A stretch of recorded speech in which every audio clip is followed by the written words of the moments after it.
Good evening everybody. तो आज हम लोग अपनी क्लास को कंटिन्यू करने जा रहे हैं बिना टाइम को वेस्ट किए हुए। और आज की जो क्लास है वो है हमारी GS1 की। ठीक, टॉपिक है ज्योग्राफी का। टॉपिक का नाम है जेट स्ट्रीम्स और उसका इंडियन के मानसून में कैसे क्या प्रभाव पड़ता है। Very important topic. ठीक है।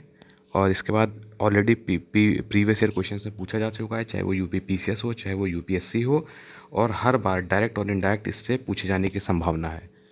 थोड़ा सा डिले हुआ, तबीयत थोड़ी सी सही नहीं थी, इस वजह से काफ़ी डिले हुआ, क्योंकि जो थ्रोट स्वेलिंग थी और उसमें जो है मतलब आवाज़ ही नहीं निकल पा रही थी प्रॉपर, तो जिस वजह से थोड़ा सा डिले हो गया।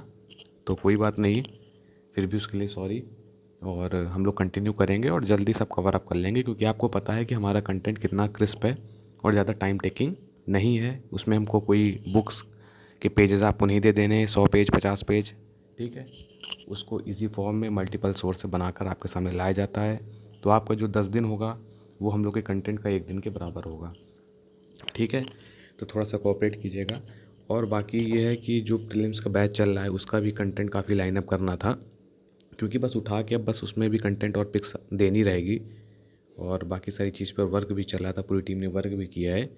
और मेंस का इशू इसलिए ज़्यादा नहीं ले रहे हैं क्योंकि अब देखिए प्री पे आप फोकस कीजिए और हम लोग मेंस के बैचेस चलाते जाएंगे, आप लोग जुड़ते जाइएगा।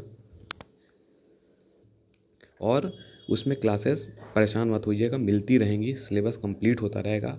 टाइम निकाल कर के मेंस के प्री के बाद भी अगर आप करेंगे तो इजीली आप पूरा एक बार गो थ्रू कर चुके होंगे हम लोग के कंटेंट से, पूरा A to Z मेंस। तो उसकी आप टेंशन मत लीजिए। 15 दिन करके पूरे मेंस के लगभग जैसे GS6 के 60% टॉपिक हो गए हैं। और जिस तरीके से कराया गया आप 70% भी कह सकते हैं, उसको मल्टीपल जगह आप यूज़ कर सकते हैं, अन्य GS के सब्जेक्ट्स में भी यूज़ कर सकते हैं। तो आप लोग परेशान मत हुआ करिए कि क्लासेस नहीं आ रही हैं। अभी तक तबीयत का इशूज़ था, क्लासेस आएंगी, सारे बैचेस स्टार्ट होंगे, सारी उसकी टाइम लाइनिंग और सारा उससे जो है हम लोग डिस्कस भी कर रहे थे सारे जो टीम बैठ के। सारे बैचेस आएंगे और परेशान नहीं होने की बात है। प्री है, प्री के बाद 2-3 महीने का टाइम इजीली मिलेगा, 3 मंथ्स मान के चलिए आप, 2.5 से 3 महीना। तो इतने में भी आपके जो 1 से लेके 6 तक के GS पेपर हैं, ठीक, ये सारे आपको इजीली करा दिए जाएंगे। 1 और 6 चल ही रहे हैं, 6 को थोड़ा रोक दिया गया क्योंकि ऑलमोस्ट 60% हो चुका है। और क्लास और GS1 जो है ये चल रहा है, ये चौथी 5वीं 6ठी क्लास आज होने जा रही है। जो भी किया जाएगा वो क्लास दी जाएगा, वो आपको रटनी है, समझनी है, जो करना है करिए। वो एग्ज़ाम में आने की प्रबल संभावनाएं हैं। एनालिसिस किया गया है सारे सब चीज़ों का, उसके बाद ही रखी जाती हैं। ठीक है, तो जिन लोगों ने कुछ नहीं पढ़ा है उनके लिए रामबाण, जिन लोगों ने पढ़ लिया है नोट्स नहीं बनाए उनके लिए भी बहुत अच्छा, फेचिंग गुड मार्क्स फेच करने के लिए अच्छी अपॉर्चुनिटी है और अच्छे से आप कर सकते हैं। सारे 1 से लेकर 6 तक आपको कराए जाएंगे। अब तबीयत थोड़ी सी सही हो गई है, सारे कराए जाएंगे। और प्री से मेंस के बीच में भी क्लासेस आती रहेंगी, आप लोग टाइम निकाल के बस हर एक क्लास को एक एक क्लास को देखते रहेंगे। तब भी आप 4 से 5 घंटा देंगे, तब भी 20 से 25 मिनट की आप क्लास देखेंगे तो हर GS पेपर की क्लासेस आपको मिलती रहेंगी। और आप पूरे बैच, पूरा कंप्लीट मेंस का कोर्स को करवाया जाएगा, परेशान बिल्कुल मत होइएगा। ठीक है, और लिमिटेड बैचेस हैं, जिन्होंने भरोसा जताया उनके लिए है। GS6 में 100 बच्चे होते ही क्लोज़ कर दिए जाएंगे। ठीक है, आई थिंक 94-95 हैं इस वक्त, 100 होते ही क्लोज़ कर दिए जाएंगे। GS1 में अप्रॉक्स 100 होते क्लोज़ कर दिए जाएंगे, क्योंकि लिमिटेड सिलेक्शन लिमिटेड बच्चों को ही रखना है। और इसी तरीके GS2 3 4 5 सब में लिमिटेड सीट जैसे 100 होंगी अप्रॉक्स, वो बैच क्लोज़ कर दिया जाएगा। तो जो बैच जब स्टार्ट किया जाए तब आप ज्वाइन कर सकते हैं, आपके ऊपर है। इतनी कम फीस है और ये कॉन्सेप्ट है कि सॉरी, ये कॉन्सेप्ट है कि आपका 1 से लेकर के GS6 तक पूरा कंप्लीट करा दिया जाए। ठीक, चाहे प्री के बाद या मेंस जो भी टाइम मिले, ठीक, उसमें अच्छा content, to the point content आपको मिल सके। 25 मिनट की क्लास अगर आप देखेंगे तो 6 क्लासेस 6 वीडियोस आप इजीली जो है 80% मेंस अच्छे से कर सकेंगे। और रिवीजन इज़ मस्ट, रिवाइज करके आप उतरेंगे तो बेहतर कर पाएंगे उन बच्चों से जिन्होंने बहुत कुछ पढ़ा है लेकिन सिस्टमेटिक ढंग से और एक जगह नहीं पढ़ा है। ठीक, तो चलिए फिर स्टार्ट करते हैं हम लोग। और आज की जो क्लास है इम्पॉर्टेंट क्लास है, जेट स्ट्रीम्स की।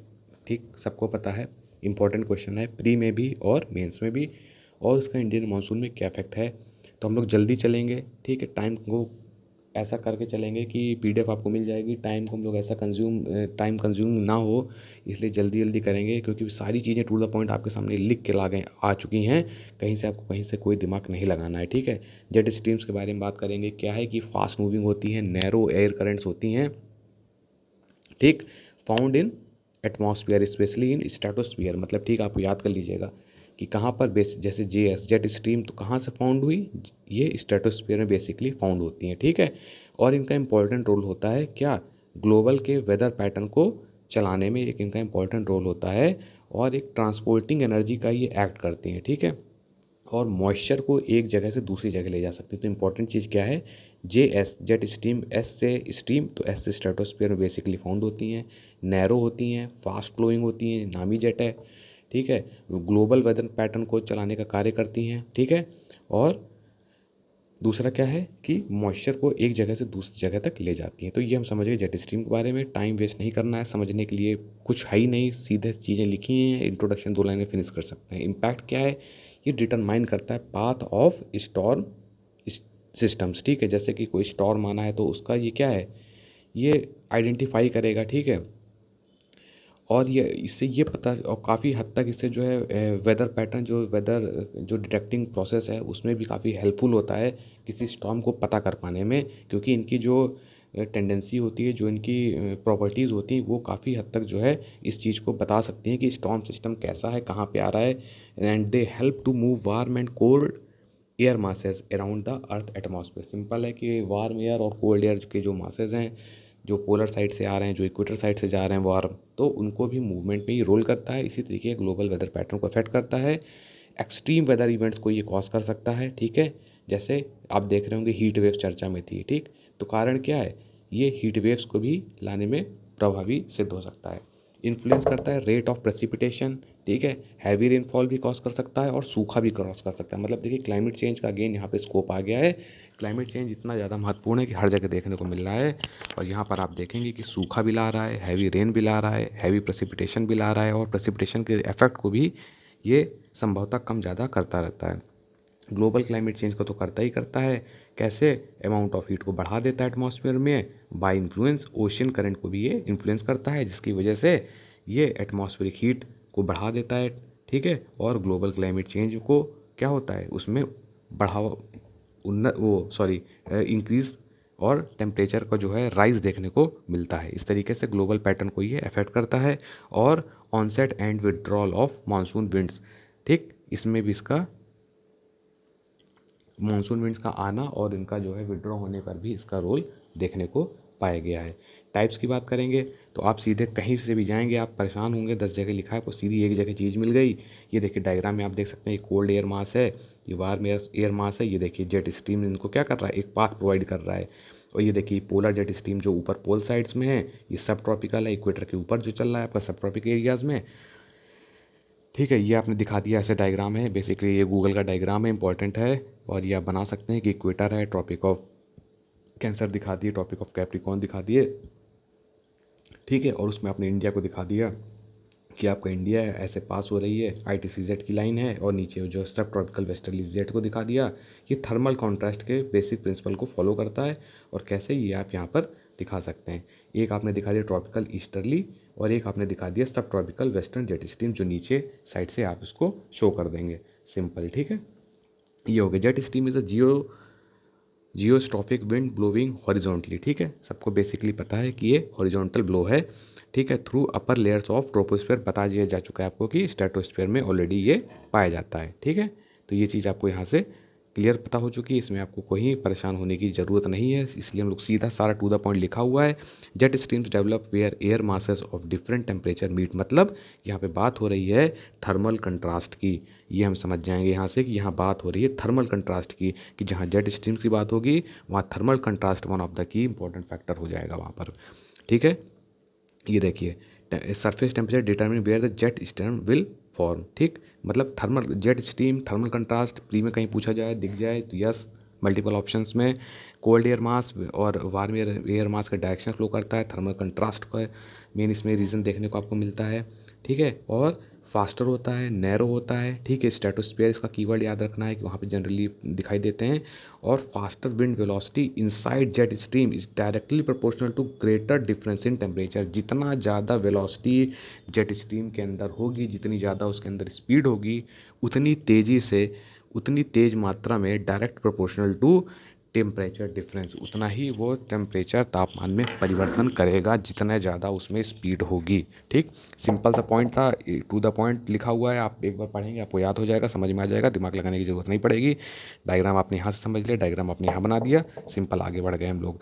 यहाँ पे हम बात करेंगे टाइप्स की। आप चाहें तो खुद भी पढ़ सकते हैं, सारा टू द पॉइंट लिख दिए गए, मल्टीपल सोर्स से इसमें यूज़ किए गए हैं, ठीक है। वेल रेपुटेड कोचिंग सेंटर्स का भी इसमें यूज़ लिया गया है, well reputed writers books, optional books, और इसके साथ करंट से भी जो चीज़ इसमें लाइनअप की गई है वो चीज़ एकदम टू द पॉइंट लिखी हुई है, आप पढ़ सकते हैं।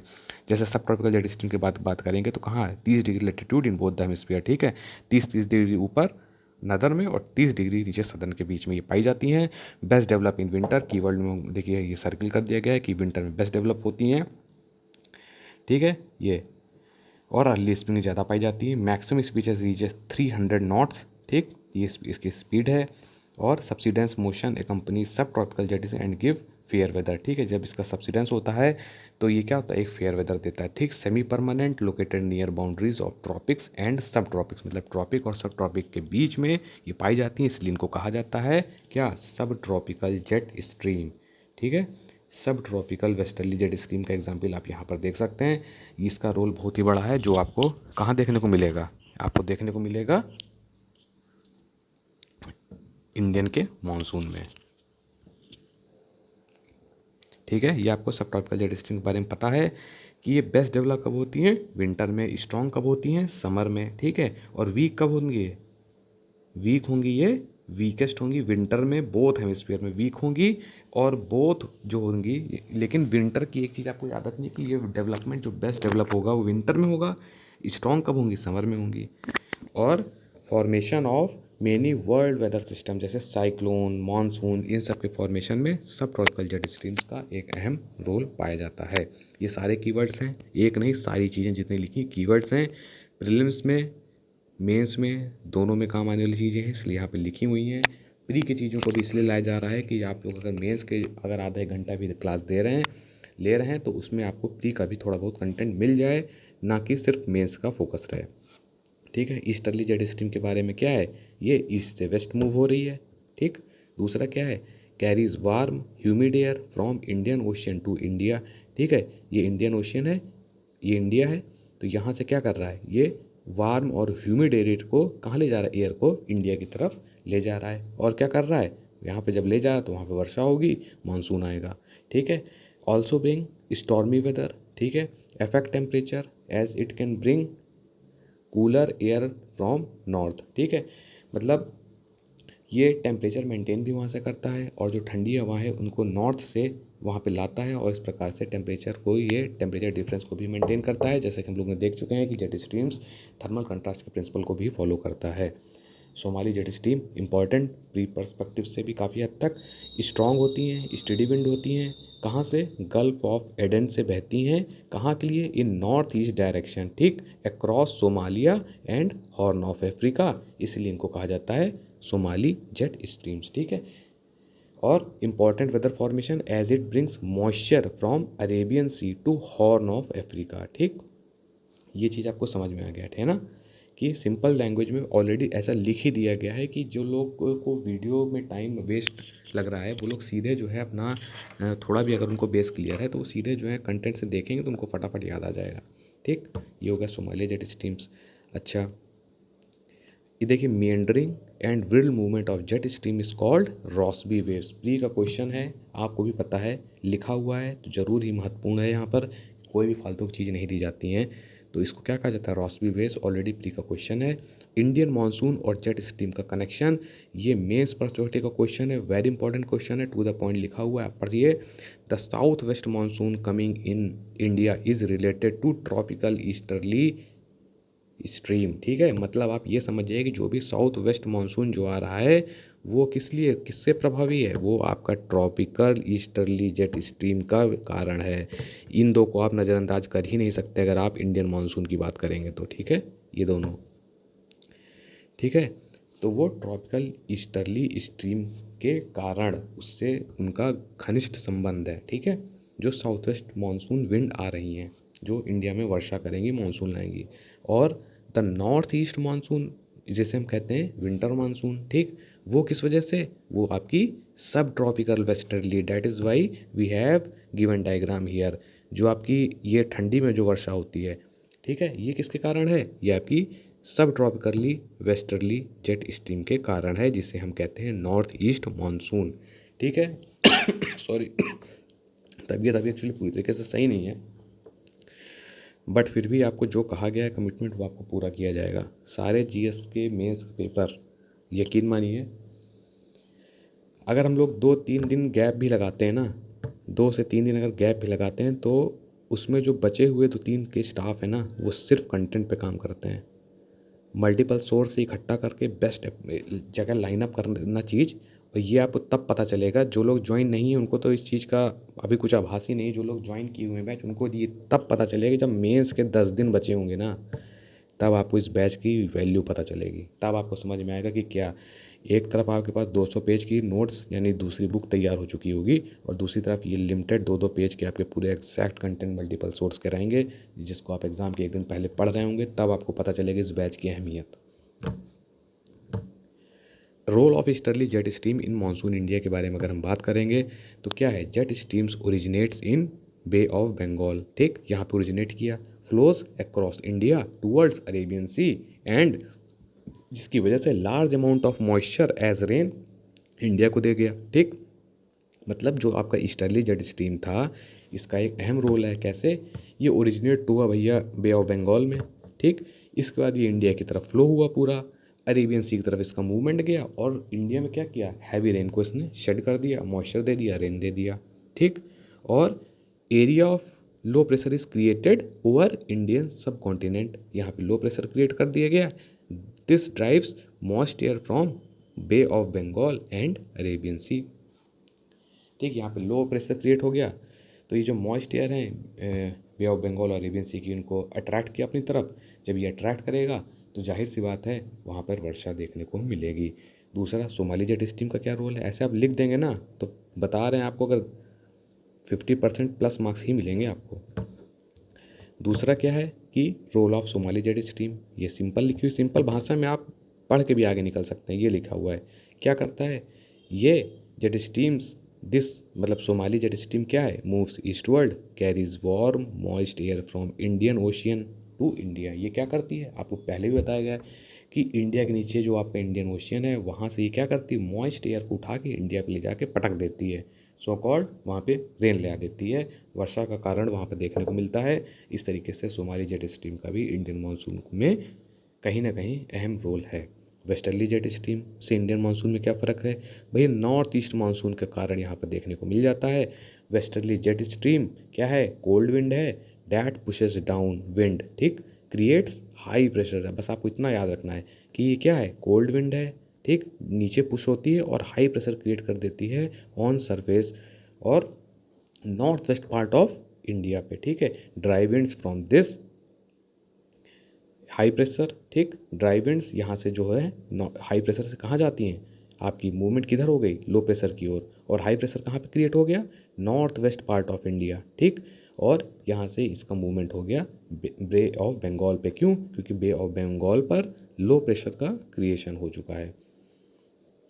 After reaching Bay of Bengal, जब यहाँ से बे ऑफ बंगाल पहुँच गई, under the influence of Ferrel cell का महत्व यहाँ पे आ जाता है सामने, and takes form of north east monsoon, ये कारण बन जाता है नॉर्थ ईस्ट मानसून का। तो कीवर्ड्स आपके सामने ये आ गए कि एक आपका जो सोमाली स्ट्रीम है, इसने क्या किया था, इसने भैया सीधे इंडियन ओशियन से उठा लिया और इंडिया में पटक दिया ले जाके, और वहाँ पे क्या हुआ, रेन हो गई, ठीक। वेस्टर्ली जेट स्ट्रीम ने क्या किया, या इसने नॉर्थ ईस्ट मानसून को ले आ दिया, ठीक है।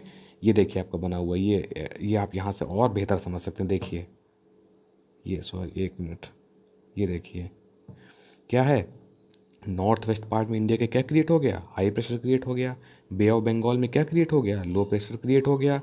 ठीक है, और हाई से लो गया और इसमें क्या हुआ, नॉर्थ ईस्ट में जो है मानसून क्रिएट हुआ और वहाँ पर इसका प्रभाव देखने को मिला। ठीक, अब ये देखिए पूरा आपको सब हो गया है। नॉर्थ इंडियन मानसून और जेट स्ट्रीम पूछे तो क्या लिखेंगे आप उसमें, वेस्टर्ली जेट स्ट्रीम के बारे में आप नहीं छोड़ सकते, ईस्टर्ली जेट स्ट्रीम के बारे में आप नहीं छोड़ सकते, सोमालिया के बारे में आप नहीं छोड़ सकते। ये देखिए नोट के में आपको ये भी बता दिया गया कि आप क्या नहीं छोड़ेंगे। मैं इसमें पूरा क्रक्स हम एक साथ डिस्कस कर लेते हैं यहाँ पर कि क्या है in context of Indian ocean. ठीक, इंडियन ओशियन के कॉन्टेक्स्ट में अगर हम बात करें जेट स्ट्रीम को, तो वेस्टर्ली जेट स्ट्रीम ये देखिए इसका क्या योगदान है।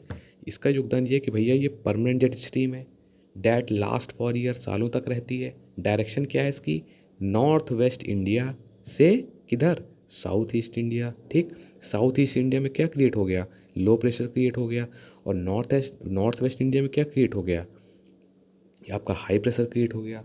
ठीक, जिससे ड्राई काल्म विंड्स और विंटर रेनफॉल जिसे कहते हैं नॉर्थ ईस्ट रेनफॉल आपको देखने को मिल गई। ये देखिए आपका लॉजिक यहाँ पे पूरा बताया गया है। ईस्टर्ली जेट स्ट्रीम ये हो गई, टू द पॉइंट, एग्जाम के 15 मिनट भी आपको मिल गए पहले ना, तो आप सिर्फ ये क्रक्स वाला पॉइंट देख के आप पूरा इसको निचोड़ पा जाएंगे। ईस्टर्ली जेट स्ट्रीम, ये रहा ईस्टर्ली जेट स्ट्रीम, और ये रहा ईस्टर्ली, ये रहा ईस्टर्ली जेट स्ट्रीम के बारे में जो बात कही गई है, इसको हम एकदम समझिए क्रक्स फॉर्म में नीचे समझ लेंगे।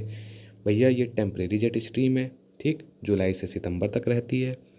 साउथ ईस्ट इंडिया, ठीक, जो आपका साउथ ईस्ट इंडिया है यहाँ पर हाई प्रेशर क्रिएट हो जाएगा, और नॉर्थ वेस्ट इंडिया जो है आपका यहाँ पर लो प्रेशर क्रिएट हो जाएगा। इसमें अपोजिट हो गया, साउथ ईस्ट में क्या हो गया, हाई हो गया, और नॉर्थ ईस्ट में क्या हो गया, लो हो गया।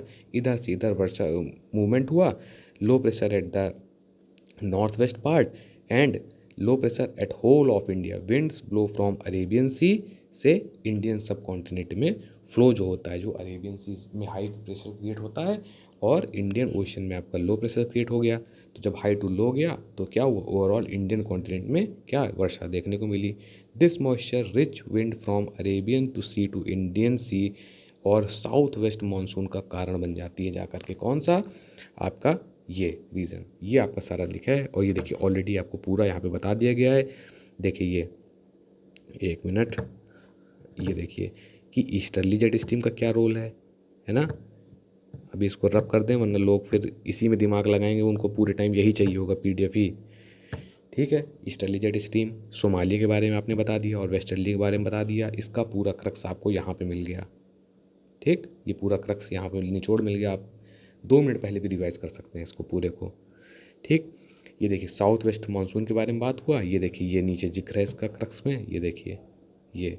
ठीक, पूरा आपको टू द पॉइंट चीज़ें मिल गई, कहीं आपको भागने की ज़रूरत नहीं है, कहीं आपको दिमाग लगाने की ज़रूरत नहीं है। और वेरी इंपॉर्टेंट टॉपिक है, इसके साथ आपका जेट स्ट्रीम का ये टॉपिक क्या होता है यहाँ पर क्लियर होता है। हमको नहीं लगता कि जेट स्ट्रीम में आपकी कोई दिक्कत है, पीडीएफ को आप पढ़ लेंगे पूरा आपको समझ में आ जाएगा। ठीक, इसके साथ इंडियन मानसून का क्या इफेक्ट देखने को मिलता है वो आप समझ लेंगे, क्रक्स पूरा देख लेंगे। ठीक, बस एक थोड़ा सा आपको ज़रूरी इन्फॉर्मेशन थोड़ी सी दे देते हैं कि जिन लोगों ने अभी भी बैच ज्वाइन नहीं किया है, ठीक, वो लोग अगर ये सोच रहे हैं कि प्रीलिम्स के बाद हम बैच ज्वाइन करेंगे, ठीक, पहले देख लें सर कैसा करा रहे हैं, कोर्स पूरा करा रहे हैं कि नहीं करा रहे हैं। यकीन मानिए सीट्स फुल होने के बाद उनको ज्वाइन नहीं किया जाएगा, क्योंकि पर्सनली बच्चों के मैसेज आ रहे हैं कि सर हम लोगों ने भरोसा जताया है और हम लोग आपके साथ जुड़े हैं, और आप स्ट्रेंथ को ज़्यादा मत बढ़ाइए, क्योंकि अगर ये कंटेंट सर्कुलेट हो जाता है तो इससे उनका लॉस होगा और बच्चे जो हैं एक ही जगह खड़े हो जाएंगे। तो GS6 का खेल तो ऑलमोस्ट समाप्त हो चुका है, लगभग 4 से 5 सीट बची हैं, इसके बाद एडमिशन बंद, मतलब बंद। GS1 में अभी चल रहा है, once it will reach 100 admission will be totally closed. ठीक, इसी तरीके से सारे GS के पेपर कराए जाएंगे। ठीक, और सारे बैच पहले इनरोल कर दिए जाएंगे, पहले स्टार्ट कर दिए जाएंगे। ठीक है, और उनकी क्लासेस आपको मिलती रहेंगी। आप प्री की प्रिपरेशन कर रहे हैं, आपको पता नोटिफिकेशन आ जाएगा, नहीं आ रहा है परेशान मत होइए, 2-3 क्लास इकट्ठे आ जाएंगी, सीधे नोटिफिकेशन आ जाएगा क्लास आ गई, आप जाइए 25 मिनट दे दीजिए, नहीं दे रहे हैं प्री के बाद देख लीजिए। लेकिन बस ये है इनरोलमेंट का ध्यान रखिएगा, बाद में इनरोलमेंट नहीं किया जाएगा। Thank you.